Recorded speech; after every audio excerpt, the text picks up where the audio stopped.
Welcome to Talk South Asian to Me, Season 2. My name is Michelle. And my name is Anusha. Tune in every Thursday at 5 p.m. Central and hear us react to each other's stories about mental health and growing up in different South Asian households. And remember, this podcast is not therapy. Engage with what feels entertaining and resonates with you, and leave what doesn't. Alrighty, let's get into our episode today. We are on the letter L.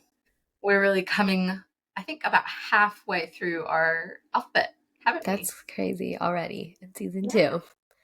2. Yay! Woohoo! So today we are talking about the topic loneliness. We're going to be talking about the loneliness epidemic that we are all facing. Sounds scary to say it like that. When I first read that topic, the song Mr. Lonely immediately started playing in my head. I'm lonely now. Yeah, I sing that sometimes when I feel lonely. It's a good That's what I song. think of too. It's a really good song. Yes, it is.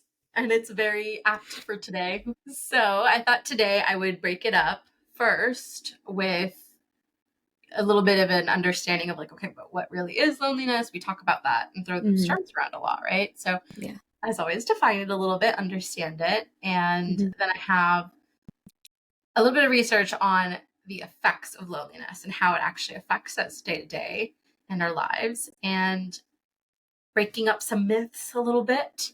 And then lastly, we'll talk about how do you deal with it then? Yeah. And then the second segment, as always, is connecting it back to our South Asian community. I'm ready. Alrighty, let's get started.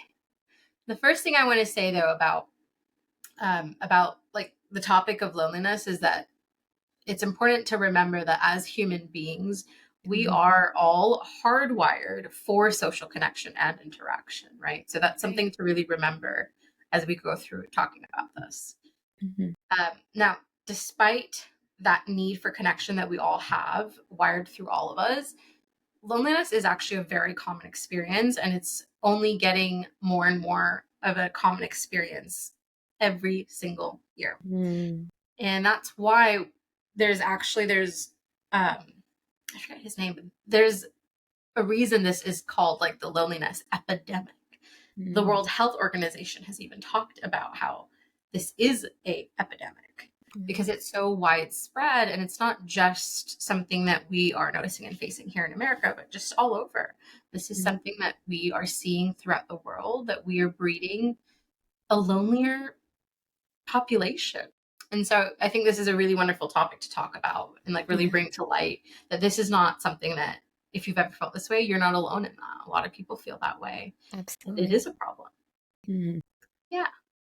In fact, there was a study that found, a study from 2001 that found that as many as 80% of individuals under the age of 18 and 40% of those over the age of 65 report being lonely.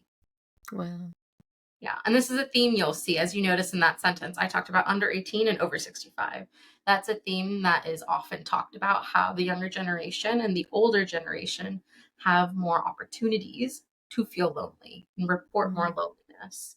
And I thought about it, and I don't know, I haven't found exactly why that is stated, but I thought about it, and I think that it has to do with how in those middle years we're so caught up in the hustle culture, we don't give ourselves time to feel loneliness, because loneliness is a feeling felt when you have a quiet moment to reflect. But if you're constantly hustling from one thing to the other, or engaging in like substances, you're muting all of those signals. Right. I think that's just one reason. I'm sure there are actually others. That makes sense to me. And I almost wonder, like, those demographics also tend to be like the most researched as well, like in general. Yeah. So true. I wonder if that has to do something with it too.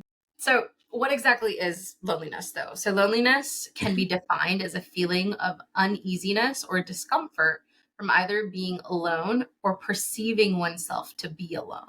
Now it's important to distinguish that, like, feeling lonely, being lonely is very different than being alone. Being alone is you're literally alone. You're physically alone. Whereas loneliness is a feeling, a perception. So you can be surrounded by people and not be alone, but feel lonely. That makes sense to me. Yeah. And there are times when we do need to be alone, right? We don't Mhm. need to constantly be, and probably don't want to be constantly with other people.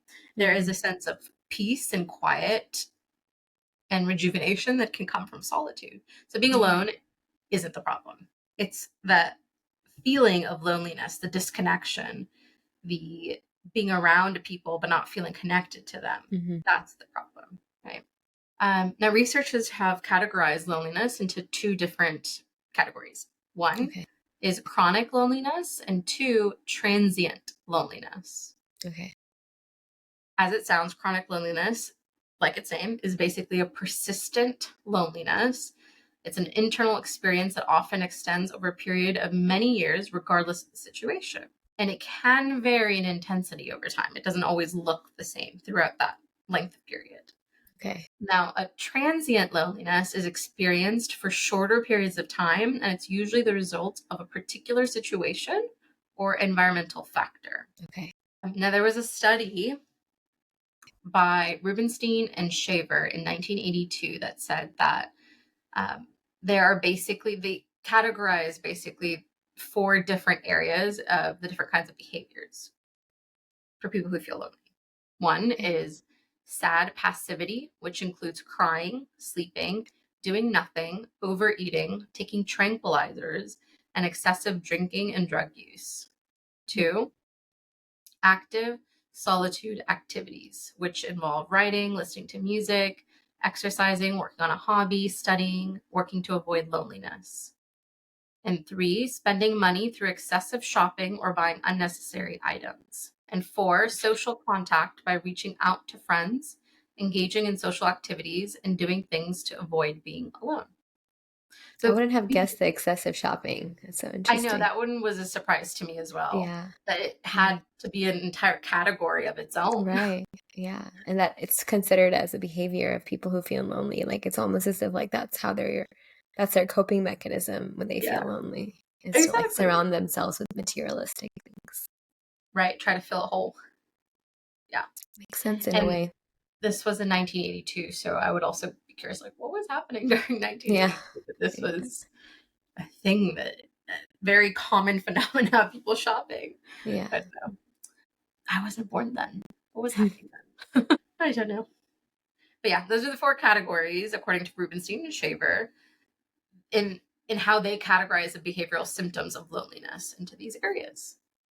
Now, I want to talk a little bit about the effects of loneliness. Like Mhm. we've talked about in previous podcasts, and we often talk about, our mental health and our physical health are very interconnected, right? Right. So let's take a moment to talk about the physical effects of loneliness, Mhm. because that did not exactly surprise me, but I was like, whoa, let's Okay, talk I'm about it. ready.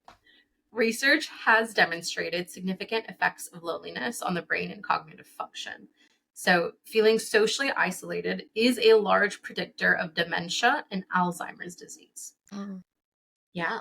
Alzheimer's disease has been predicted by the degree of loneliness, where those in the top decile of loneliness scores were 2.1 times as likely to develop Alzheimer's than those in the bottom decile. interesting. So it's like related to Alzheimer's Yeah. loneliness. Shit is seriously, right? If you Yeah. feel lonely, I think that's a good indicator. We should maybe do something about it, because Yeah. clearly it affects a lot. It's not just something like a A momentary feeling. feeling. Yeah. It can have significant effects on your life later in life too. Things Mhm. that we don't want. There has also been a study in 2010 that showcased an accelerated physiological aging and ability to predict morbidity and mortality based on Mm, loneliness. that's interesting. Yep. And it has cardiovascular effects Mm, as well. So okay. anything from like higher levels of HDL, cholesterol, Mhm. blood pressure, things like that, and Yeah. even coronary heart disease. It's been linked to. Obviously, it also will have an impact on the quality of sleep, which Yes. impacts your day to day functioning. Right. And your health, physical health. Mm-hmm. Yeah. And to that point, your immune function is also affected Right. by your loneliness, right? So, loneliness is related to poor antibody responses to vaccines, impaired cellular immunity, and lower natural killer cell activity, according to Mm, a study in 2005. Now, these are just some examples I found out of like preliminary searching. I'm sure right, there are other cases of how it will continue to impact. So again, it's important to recognize that we need to take care of our mental health in order to take care of right. our physical health as well. Yeah. And you make a good point. Like loneliness tends to be something that can be overlooked, even for someone who does prioritize taking care of their mental health, right? Like it could just be like, oh, I'll just get over it. Like this is nothing. But clearly it is very impactful and is something that needs to be addressed directly. Right. Mhm. Absolutely. And I mean, it's easy to see loneliness as like, well, we're all lonely. It's such a common thing. What are we going to do Right. about it? Well, I've thought that too. But I mean, it's not like, okay, well, there's nothing we can do because everybody feels this way and we can just leave it, right? We can do Hmm. something about it. We can Yeah. actively deal with and handle it head on because loneliness, like I said earlier, is a perception, it's an internal feeling. So we absolutely can find ways to change that. Right. It's So internal. don't sit and take it. Do something with it. Yeah. That's the takeaway, really. So we talk about physical effects. Let me talk about mental effects for a moment here. Okay. So loneliness is often paired with depression and like Mm. depression symptoms. Yeah. Now, there is certain situations where that is very normal and healthy part of grieving, for example, right? So after like a loss, there usually are moments within the grieving period where people might feel lonely. Hmm. That kind of loneliness is transient. It is Short a kind of part of period. grieving Hmm. and it's part of it. Like that's fine. You will go through the grieving, and as you go through the grieving, get out of the grieving, you will likely find your footing again and not feel that way. Right. But there's also links to depression and not just these like healthy grieving ways. Now, feeling loneliness can also heighten anxiety Mm. Yeah. because humans have a basic need for social connection, Hmm. belongingness. So they're kind of tied together. So that's the effects. Now, I want to break a myth for a second.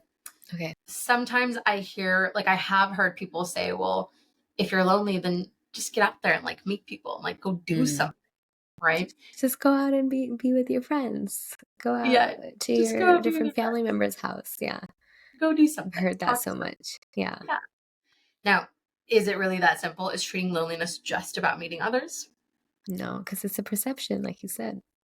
Yeah, it's It's not internal. simply just that. Go meet Mm. somebody. Sometimes getting over loneliness requires a lot more than just getting out there and meeting people, especially for that category that we were talking about, chronically lonely Mhm. individuals. They usually have a lot more like internal work that's required Mhm. because loneliness is an internal feeling. Now, if it's Right. transient, there could be a combination of just waiting it out, meeting new people, meeting your support system, and maybe even a combination of some internal work. But the Right. transient ones are a little bit easier to shake off. Mhm. Chronic ones, there's a reason that exists, Right. It's a and lot of that reason, internalization for the yeah, chronic loneliness. exactly. So telling a chronically lonely individual to just go out there and meet people is kind of Yeah. like telling like an obese person to just eat healthier or telling a depressed person to just cheer up. It's patronizing and it has to stop. It's not helpful. So for individuals who are chronically lonely, their experience is persistent. And it's important to recognize that, like I said, it requires a lot of internal work. Now, with transient loneliness, because it's shorter time, like I said, and it's more about particular situations, while there might be some internal work necessary, it's really about, seeking those opportunities for connection. So those that like, okay, we'll go do this might be helpful in that situation. But if you don't know, don't suggest it. Yeah. I also want to talk about, in a Psychology Today article, I found a meta-analysis of 77 studies of loneliness intervention programs Mhm. and the suggested 4 approaches across them. So Okay. the 4 approaches that they suggested were: 1, improving social skills; Okay. 2, enhancing social support; Mhm. 3, increasing opportunities for social contact; Mm. and 4, addressing maladaptive and social cognition. So, out of all of these 4 that were suggested based on the meta analysis, they concluded that addressing the maladaptive social cognition, the fourth one, through therapies like, CBT and like Mm, other similar ones like CBT, they're the most effective for treating loneliness because, again, loneliness is usually an internal feeling or perception. So, handling it as such through CBT, where we really focus on understanding our right. thoughts, helps us work through those things. What is do you mind, like, does the article elaborate, like, the maladaptive social cognition, like, how to address that, or, like, what does that look like? 'Cause I just feel like that's a lot of, like, jargon in a way, Yeah. so So, it doesn't actually address it, but let's break it down. So, maladaptive is something that isn't helpful. right. Now, social cognition, as it's talking about, at least the way that I'm perceiving it, because it's not saying it exactly, is that the way that we think about something, the way that we perceive Mm, something, yeah, right? So if we, when we talk about loneliness, if we're perceiving ourselves to be lonely, alone, not connected to anyone, not seen by mhm, anyone, not heard by right, anyone, even though we're around a lot of people and have a support system, right, then it's the social cognition piece of that is understanding the thought behind it of like, oh, okay, so you think that you are not feeling heard, mhm. seen by people. So So kind of why do you think feel that changing way? your thinking patterns through, like, Yeah. cognitive behavioral therapy, like you mentioned. Okay, Right. Exactly. okay. Addressing if there are any like limiting thoughts, addressing it, identifying it, Mm, reframing it, and changing got that. it. Yeah. That makes Which is why I sense. think that's why they talked about like CBT because Yeah, that's what CBT does. yeah. And kind of makes sense too, like, out of the 4 approaches you mentioned, if loneliness is truly, like, the perception, I feel like head on addressing that perception and changing this, reframing the thoughts, changing that perception Most effective. is gonna Yeah. be the most effective, which makes sense. Exactly. But I also agree. I think the other ones are also pretty helpful, like having Mhm, social skills, the social support, and having more opportunities for connection are also mhm, very important parts of the puzzle. But it's like you said, this is just more effective in getting right. really like right at the root of the issue. Yeah. Okay, so let's talk a little bit about what's fueling this loneliness epidemic. Now, I've Okay. gathered a few of like my personal observations from my work with people. I've gathered a few things that I've just seen in articles through like Mhm. Psychology Today and Politics Psychology. And here's a few examples I think that are important to mention. Okay, What's fueling this loneliness epidemic is coming down to about four things that I'm going to hit on, probably more. okay. One is relocation.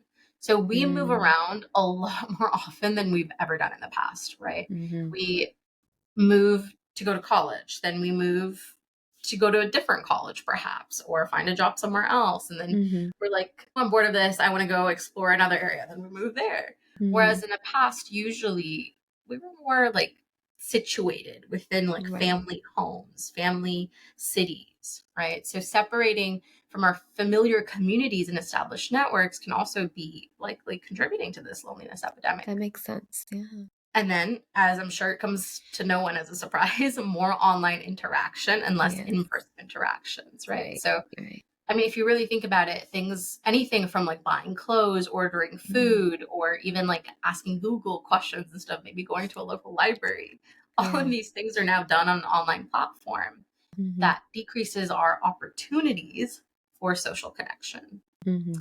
And again, not a surprise, but social media has been a Yes. major contributor to the general decrease in Mhm, live interactions. And I think that it also creates not just a feeling of loneliness, but sometimes even feelings of inadequacy and mhm. social anxiety, particularly among younger generations, Yeah, like teenagers and kids who utilize social media. yeah. Because, I mean, social media people usually put out only their like best ideal version out there, right? So Exactly.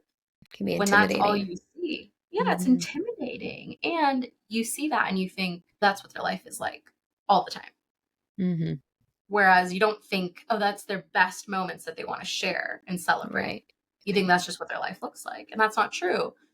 But it can add to the social anxiety, can add to feeling Mhm, inadequate, it can add to feeling like the loneliness of like, oh, nobody gets it. I'm struggling. Nobody else is struggling like mm. I am. And like you mentioned, the social media, the increase of use of social media can, I'm sure, deplete some people's social skills, right? And that was one of the approaches you mentioned that can contribute to loneliness. loneliness is like that lack of social skills and Mm. interventions that are aiming to build people's social skills. So I can Yeah, imagine, I'm sure there's a lot of research out there that talks about how social skills have decreased maybe through time and through the increased use of technology and especially in social younger media. generation. If Hmm. they have like the iPad generation that we talked about, when they get Yeah. access to screens earlier. Yes. Yeah. Hmm. Yeah. So it's like these aren't just barriers, they're also actively working against us. Hmm. And the last one I'll mention is we also live in a very like hustle culture, Hmm. right? And so we're very productivity focused. So we sometimes overwork ourselves. We don't really carve out active time for, like personal time for friends. Yes. We're just constantly dedicating ourselves to these 80-hour work weeks or more Hmm. for plenty of people, that you just feel like you're working 80 hours a week or more, then your friend is working 80 hours a week or more. Where is the overlap in the schedule? If it's not there, I mean, isn't there like literally a meme or at least a joke on how most of adulting is just trying to make plans, canceling plans, make plans, cancel plans, Yeah. until eventually one day somehow align? Right. It's because of this. It's, this Yeah. hustle culture that we have in aligning our energy levels, our capacities, our Hmm. schedules, our actual availability. Everything has to like perfectly align, and is continuing to fuel this loneliness epidemic that we're in. Yeah. Yeah. Absolutely. So that those are the few that I think I wanted to really highlight and focus on. I'm sure there are lots of other reasons, Yeah. but these are the ones that really stood out to me. Now, I want to talk a little bit about loneliness in our South Asian community. Mm. I'm ready for this. I actually found a few things on loneliness in the South Asian community. Okay. Here we go. Ready. They did, I will say, I will preface this with saying that they seem to focus on older Mm. population, Okay. which, I mean, it makes sense, Sometimes in the South Asian community, right, and older generations, once they've stopped working, there is this kind of like, what's the purpose? What do you do now? You're Hmm. bored out of your mind. You don't know what to do. So it can definitely, I can see why they would focus on that population to talk about Hmm. loneliness. But it was interesting that is the studies that I found. The focus was on the older generation. There's this one cross-sectional study. It was titled Loneliness and Mental Health Outcomes Among South Asian Older Adult Immigrants in the United States. Now, the Okay. aim of this study was to examine the factors that are associated with mental health outcomes among South Asian older adult immigrants Hmm. living in New York City specifically. And the data that was sourced, it was a needs assessment, Hmm. self-identified by South Asians. The variables that they assessed were patient health questionnaire, degree of difficulty experienced due to depression, loneliness, emotional distress, as well as socio-demographic and living situation. Mm. They also looked at acculturation and general health and financial related indicators. Now, what they found was that among the 682 responses that they received, 9.4% of the participants displayed symptoms of mild or moderate depression. Mm. And 16%, What did you say? 90 what? no, let me start over. Percentage? 9.4%. I thought you said 90. I was like, what? No. It was 9.4% of the participants. What? But let's actually calculate that. There was, as I said, 682 responses. Of Hmm. that, 9.4. So that's 0.094, right? Hmm. I have to do mental math here. It's 64 participants Okay. of the 682, for Okay. reference. It displayed symptoms of mild or moderate depression. Now, Okay. of them, 16% were of Caribbean origin, 10% Pakistani, 9% Bangladeshi, and 8% Indian participants.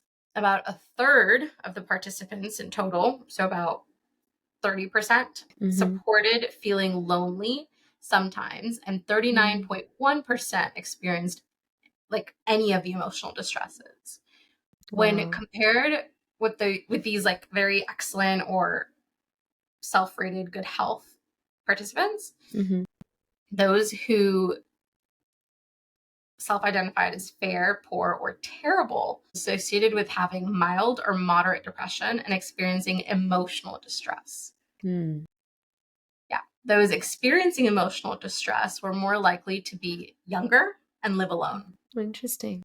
Yeah, which is interesting that they would be younger and live Right. alone.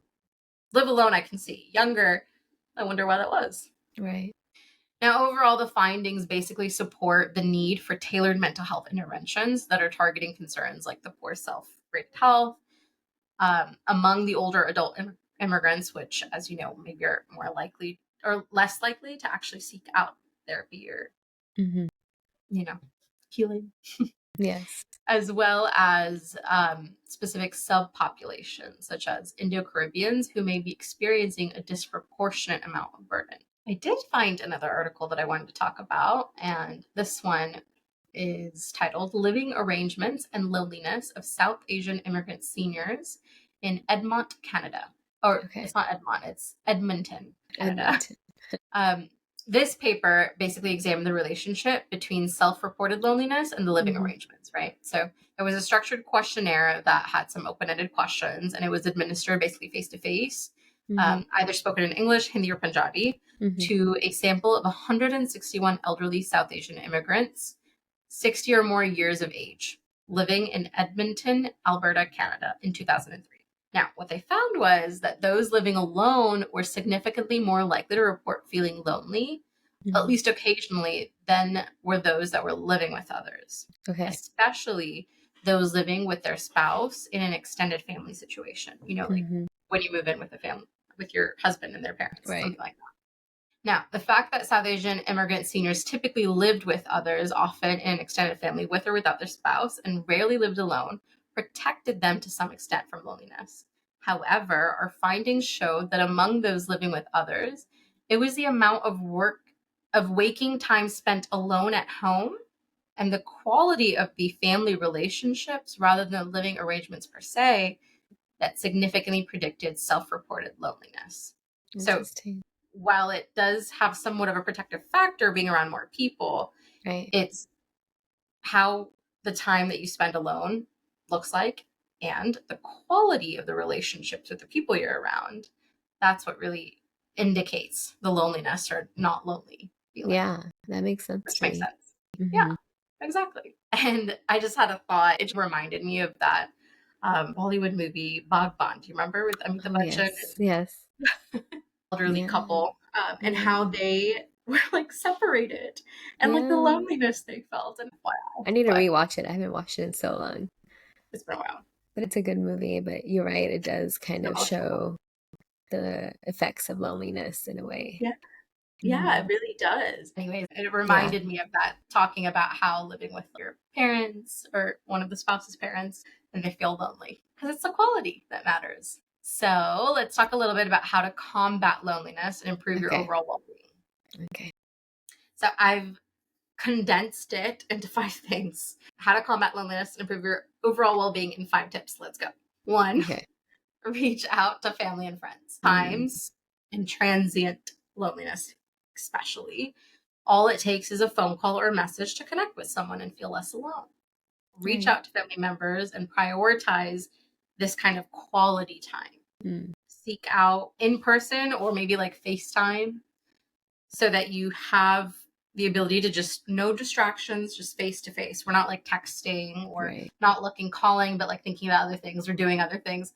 Like really face to face, sit down and talk to them. Or if they're nearby, go meet them in person. Yeah, But take opportunities to spend time, basically. it does. Um, 2, join a community group or organization. Again, the idea is community opportunities Mm, meeting, right? So there are many South Asian community groups and organizations that offer opportunities to meet new people. We're able to still use our technology to be able to find these things, whether it's like a hobby group or like the Let's Meet Up or what is it? The Meetup, you know, groups on Facebook and yeah, whatnot. yeah, There are opportunities to meet like-minded people. You can seek them exactly. out. Seek Yeah. them out, even though if it's uncomfortable, Yeah. right? It's And it important. probably will be uncomfortable. But Yeah, remember, we can do things with our fear. right. We can That do is power. uncomfortable things. Yeah. that is courage. Courage is not the absence of fear. Right. I love that quote. Exactly. Yeah, I love it too. Makes sense. The third one I really love, volunteer. I really like this one because not only is it about creating opportunities for connection, but I also like the volunteer option because it hits on something internal for us, right? Our values. It makes us feel purposeful. So it does a lot more for us than just opportunities. So I really like this suggestion for volunteering. The fourth one is practicing self-care. Taking care of yourself can help boost your mood and reduce feelings of loneliness. Make time for activities that bring you joy, like reading, exercising, taking a relaxing bath, walking with a Mm-hmm. friend, anything. Playing pickleball, that's all the rage right now. As well as, the basic self-care things like enough sleep, eating well, Right. being active, things like that. And lastly, seek professional help, particularly for chronic loneliness. It's an internal thing. And if it's combined with depression and or anxiety already, it makes it that much harder to wade through on your own. But you don't have to do it on your own. Seek professional Yeah. help. Yeah, exactly. And Good tips. really therapy can help with understanding those kinds of thoughts that elicit this feeling and Mm-hmm. you reframe things that limit you, and it can help build resilience, your social skills, Yeah, your relationship skills, your confidence, exactly. all of that. Yeah, it's all Yeah, related. it's all related. Yeah. And really at the end of the day, I think like we said at the start of this episode, it's important to just remember that you are not alone in feeling lonely. There is absolutely a loneliness epidemic going on right now throughout the entire world. Many, many people will go through periods feeling lonely, and many, many people will also feel chronically lonely. So don't feel Yeah, like you have to sit in silence. it can be easy. That could be the easy way to just sit in silence and wallow. But it's so important to follow those tips that you shared, like reach out, try new things, self-care, seek some professional help. So important. Exactly. Yeah.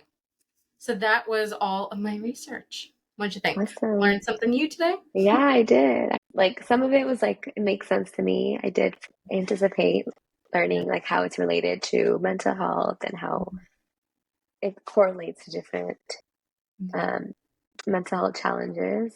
But I love kind of the background you gave about with the South Asian culture and just how the older demographic experience loneliness. I feel like sometimes it's so easy to overlook that. Yeah, but I thought it was really interesting. So thank you for sharing. Glad we picked this. It's an Yes, important one. it is And important.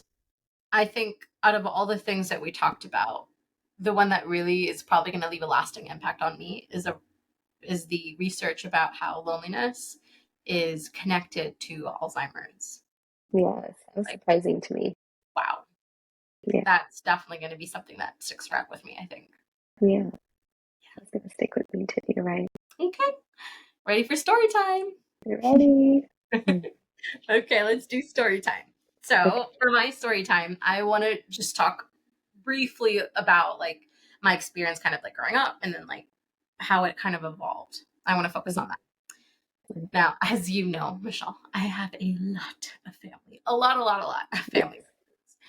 And I used to be surrounded by them like a lot growing up. So most of the Mm-hmm. time, I did feel pretty deeply connected to my family. And that's why I have such a strong connection to my family. Mm-hmm. But, like anybody, occasionally through my teen years, I did experience moments. Sometimes I felt chronic, sometimes I felt transient, where I felt pretty disconnected, and lonely because I didn't really feel like really, really seen and really like understood. I felt different, right? And Mm-hmm. as we've talked about, some part of that is like the bicultural experience, right? You always feel too Indian or not Indian enough, too American, not Yeah. American enough. Yeah. It's just straddling these two cultures is a little bit difficult and wading through that, particularly at that time and as a teenager, that was difficult, and it definitely didn't help the loneliness feelings. But overall, I mean, luckily, I guess I should say, I didn't feel that alone, Mm. because I had others who I could see go through it with me. So even though it was a lonely experience, I didn't feel truly, truly, completely lonely. I had some people I Mm-hmm. could turn to who could really get That's it. good. That's Yeah. good. Now, as an adult, having worked through a lot of that, found my place and finding my peace between those two Mm-hmm. cultures and everything, I feel that most days I don't feel lonely for those reasons. But now my loneliness has evolved, right? So on the days I do feel lonely, I feel lonely because my community and my connections doesn't exactly look the way that it used to look, right? Mm-hmm. Like we talked about, one of the reasons I attribute is the relocation piece, right? As you know, as I've talked about on this podcast so many times, my Mm-hmm. parents have relocated, as have my second set of parents, essentially my aunt and uncle. Mm-hmm. So that really felt like a fracturing of my network, of my like community, right? So Mm-hmm. in the beginning, especially the first like year, 2 years, even now sometimes there are still moments when it feels really, really like lonely because Mm-hmm. the core part of my community has relocated. And it's just not the same. Talking to them over the Yeah. phone is not the Yeah. same. And it's probably another reason I I probably avoid calling them and I let it Mm. like build up and then I end up on the phone with them for like 4 hours. And I'm like, where did my day go? Yeah. That's fair Because though. It's your community. It's the people that help you feel loved, like a sense of belonging. yeah, I think that's totally valid. exactly. But it does, I'm putting the pieces together as I'm talking about it, but it does make sense why like I'll avoid talking Mm-hmm. because it makes me feel lonely when I have to call and then it doesn't feel enough. And Mm-hmm. yet, in the middle of the conversation, I just can't get enough. And like, we're just like yapping Yeah. about it every time. And you're like, how did 4 hours go by? It's a weird paradox. But that being said, I mean, one of the reasons that I moved back to Dallas, back to my hometown, is because I still have a lot of family here. And Yeah. that is something that, I think Avi and I were really, really missing is having family nearby and still having some level of connection, even if it's Mm-hmm. not the way that we thought it would be, still being able to be a part of our family that is here's lives and like little kiddos, the Mm-hmm. cousins, being a Yeah. part of their growing up process before it's too late, and they're all grown. Yeah. They want nothing to do with us. That's- Yeah. But the other thing that I have noticed, like these are little bit self reflections I've made in this relocation process and how it's changed my feelings of loneliness and everything. The things that I've noticed is when I'm talking to somebody, as Mhm, long as that person is like focused on me and we're talking, mhm, it can still feel somewhat like connected, but it fuels the loneliness when I can see that they're multitasking, right? Like if I mm, caught them at the bad time and they're like cooking, or if I call them to wish somebody for a birthday and they're in the middle of cutting a cake and they want me to be a part of it, but obviously they're like, mind is distracted. They're talking to yeah, me, doing this. Those yeah, moments really fuel that disconnection and that feeling of loneliness. yeah. It's also just FOMO. Yeah, Most exactly. But I mean, I'm noticing that even like when we first moved to Dallas, I felt like Avi and I literally, we talked about it. We felt like starved for that kind of connection. And I think we put too much like expectation on it. So when we did get together in the very beginning, it felt kind of like we were interacting with family. We were doing lots of these things, but it was like not enough. Like it just felt like, yeah, but like I didn't feel connected. It wasn't like fun. It wasn't like good.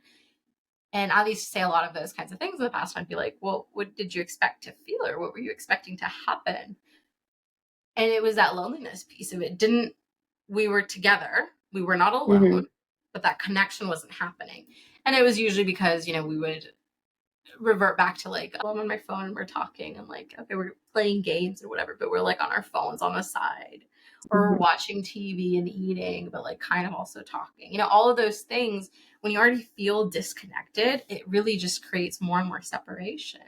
But really understanding that helped us do something actively, right? So now we actively have times when we're on our phones, and then we actively have times when we do like games that really require people to focus in. So it's like you're yeah, really interacting and you're really present. So that's the thing, right? If we had just given up and said, well, what are we going to do? Everybody's lonely, which we did initially. It got us Mm-hmm. nowhere. We just felt more and more disappointed and Mm-hmm. felt more and more disconnected from people. Mm-hmm. But we finally were like, you know what? Enough. Something's got to change. We can do something about Yeah, this. And did it fix it all of a sudden overnight? Of course not. But like over time, it makes a difference. It makes an impact. that's good. I had no idea, like the thought process behind your move, your recent move. Thank you for sharing. Yeah. But I will say a little bit of self disclosure, and probably should have asked the hubs if I'm allowed to self disclose in this way, but I feel like that was enough for me. There are times when I feel like maybe that's still not enough for Adi, and Mm-hmm. that would be like the chronic piece, right? There maybe is some internal work for him to do in expectation management or like whatever it is that he's been feeling that block him from feeling how he wants to feel instead Yeah, of love. Yeah. So that's an example of how, like, even though we did the same thing, we still came out of it feeling maybe a little bit differently. yeah. And I think that's like so normal in a relationship. You make decisions together, but you might feel both of y'all might feel differently about it. Right. Very Yeah. insightful. Yeah. That's my story. Um, well, thank you for sharing.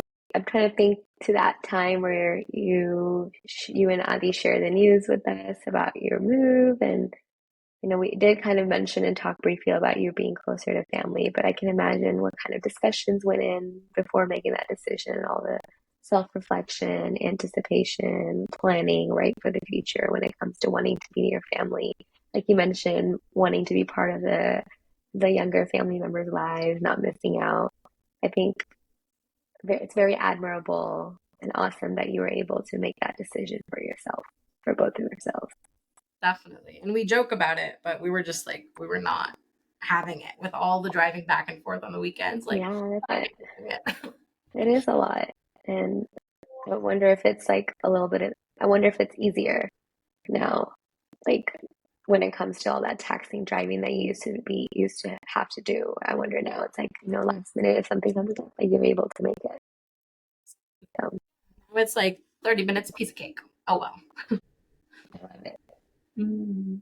Okay, well, I have a little bit of like reflection and personal anecdote, I guess, a little bit more of reflection and insights, but some anecdotal messages as well. So when I was first thinking about this topic, I immediately jumped into that mindset that you mentioned a little bit, which was that in today's time, people are using social media more and more to connect with others, but sometimes the authenticity of the human connection goes away through social media. And I feel that people tend to share the most happy moments on their social media, like you mentioned, which can create an illusion for other people, right? That's their lives, and it can get intimidating, and it can normalize not sharing the challenges. So when Mm-hmm. I go on social media and I see like people like sharing their emotions or like tears, I do admire that. Okay, this is like the real phenomenon that you're sharing that needs to be shared, right? And I get it. Like some people, I'm like that too, where some people want to share their happy moments only on social media. And that's totally understandable, but like people on the receiving end as well, and it's important to reflect and understand that that could be the case, and that's not the full story on the other person's side. So when it comes to social media, I can normalize not sharing the challenges, vulnerabilities with others, which can contribute to loneliness, I think. When a person feels that they cannot share their whole self with others, they can start to feel lonely, which I thought that was like another like perception that we kind of hit on a little bit, right? When you feel like you can't be yourself completely, you have to, you know, shield some parts of you, you can start to feel lonely in that way. Like, okay, loneliness can induce a feeling of having no support system, which can definitely affect one's mental health, like you mentioned. Like people, when they feel lonely, they can have the feeling of having to cope um, with life challenges without any support. So you're trying to get through life when you're lonely by yourself, which can be really hard and contribute to challenges in mental health. So in my life, loneliness has come and go in different ways. When I was younger, I felt lonely when coping with being a sibling, which I mentioned in other episodes of being a sibling of someone who needed a lot of attention from my parents. So I felt lonely in that way. loneliness actually taught me to be resilient, which was great and really taught me great communication skills. But it also, the other side of the coin, it also taught me to not rely on others, even if I need them the most, or even if I need that support, which again, I think contributed to my loneliness. Like, oh, I can deal with things by myself. I don't need support. So I'm going to do this by myself. And then it's just like a cycle. I feel lonely. I feel lonely. Just keep the cycle keeps going. The people pleasing tendencies that I developed through time, which I also mentioned, also I think contribute to loneliness. I think they're related just because you're constantly having to sacrifice your needs for others. And when others don't do the same, you feel lonely. So I think that was like my experience for a long time where I would people please my family, people please my friends to the point where I was kind of sacrificing my own self care, my own needs. And then in and then when there was opportunities for those loved ones to do the same thing in return, even though it's not reasonable, right? It's people pleasing, it's sacrificial. I felt lonely because I was like, they're not doing the same for me that I did for them. Loneliness for me shows up the most when it's time for me to be vulnerable and honest with my feelings. I tend to tell myself that I can deal with these emotions by myself and no one needs to know about them. Again, right? Not wanting to burden anyone. Especially when I was working through my anxiety through therapy, right? There was so many feelings that I was not proud of. And so I didn't want to share with anyone because I was embarrassed of them. And therapy helped me through those feelings, right? Helped me refrain, helped change that perception about how I'm not alone in feeling these thoughts and having these, thinking patterns. And it's okay to have these. And this is how we can face them head on. Therapy really helped with that. It helped me learn to trust others, lean on others, and that is okay. And, in my therapy experience too, I reflected a lot on my loneliness and how I made so many conscious choices and so many opportunities to not lean on others, which contributed to my loneliness. And I remember, and this, like in high school, I was surrounded by so many people, so many friends, right? And I feel like that was probably part of my life that I felt the most lonely, and it's so paradoxical. Like I was surrounded by like probably like the biggest support system I've ever had in my life, but I felt the most lonely. And it goes back to what you said. It's like your perception, right? It's I didn't feel comfortable leaning on anyone, and so I felt lonely in that way. To when it came to like coping and dealing with challenges I was facing. Mm-hmm. And now, that my friend circle is smaller, I don't feel like as lonely anymore. And it's just because I've learned to trust the people that I have around me, and those few chosen that are in my life, the loved ones. Like you said, I'm present with them. I make time to not multitask when I'm talking with them or spend time with them, and learn to lean on them when I need to. I think a lot of the distrust that I felt in the beginning stems from what I observed growing up. And I mentioned it a little bit, right? My parents kind of modeled that it's okay to not share your feelings with others. In fact, you shouldn't share your feelings with others, right? They didn't share their feelings with anybody, even like close family, loved ones. They didn't share any hardships with anybody. They wanted to deal with things by themselves. Sometimes I see this still till this today. Even if they have a giant support system that's near them, like it's in your community, right? It's their family. A huge part of my family like lives probably 5 to 30 minutes in Dallas, like from my parents' house. So even with that support system existing, they choose not to, trust or share their hardships. And I think this also stems from like the low-kicking culture, right? Like what will people say? We don't want anyone to think that we have problems. So if there's an issue happening at home, my parents will wait for the last possible minute to talk about it with someone. Just recently, right? I know I mentioned this a little bit. My sister wasn't feeling well, and instead of my parents like telling other close family members about it, who have tried to show love and support during hardships, my parents decided to cope with it by themselves, right? And I'm sure that contributed to loneliness in some way. It wasn't until my sister shared with other family members, and then once they found out, they immediately started showing up by visiting my sister and cooking food for my family, like immediately. So in general, I think one reason that I kind of chose loneliness over and over again when facing struggle is like denial too. I was denying the severity of the situation, denying the emotions that I was feeling, It's all related, like you mentioned earlier too, in your background and your story. Like sometimes when we feel lonely, like we are in denial sometimes too. Like, oh, I don't want to, like this is going to make me feel more lonely, so I'm just not going to do it. I'm going to feel judged if I share my feelings or want to kind of be vulnerable in that way. Because when it comes to social connection and human connection, that requires vulnerability, that requires openness. And so when you have a culture that is so dominated by low gapping and like, you can't share your issues, you can't be vulnerable, you can't share your challenges, that can contribute and cultivate loneliness as our in our culture as a whole. So it's like undoing a lot of that, um, of just those mindsets of it's okay to be vulnerable, and that will help one feel less lonely. That's very insightful. That's a big part of it too. Like you said, Mm-hmm. the shame. Mm-hmm. Mm-hmm. Thank you for sharing that Of insight. That was course. so well thought out. Thank you. Yeah, it's just, I just, that was like the first couple of things that came into my mind over and over again every time I thought about what I want to share and about loneliness. Is just loneliness really comes from not feeling comfortable to be your own self, your whole self, which is every part of you, right? So when you are in a society and a culture that doesn't know how to, I can feel very lonely. Absolutely. Just take a moment to process that. That was really well thought out in reflection. Insightful, darling. Thank Thank you for you. sharing. Like you said, it is a vulnerable thing to acknowledge first and then to Mm-hmm. share it with someone. And to be able to reflect in it and really understand it enough to be able to share with, us in this space with our Mm-hmm. audience. So I appreciate that. Yeah. Thank Thank you for listening. Thank you you. for doing the research for this. Loved it. Shall we wrap up then today? Yes.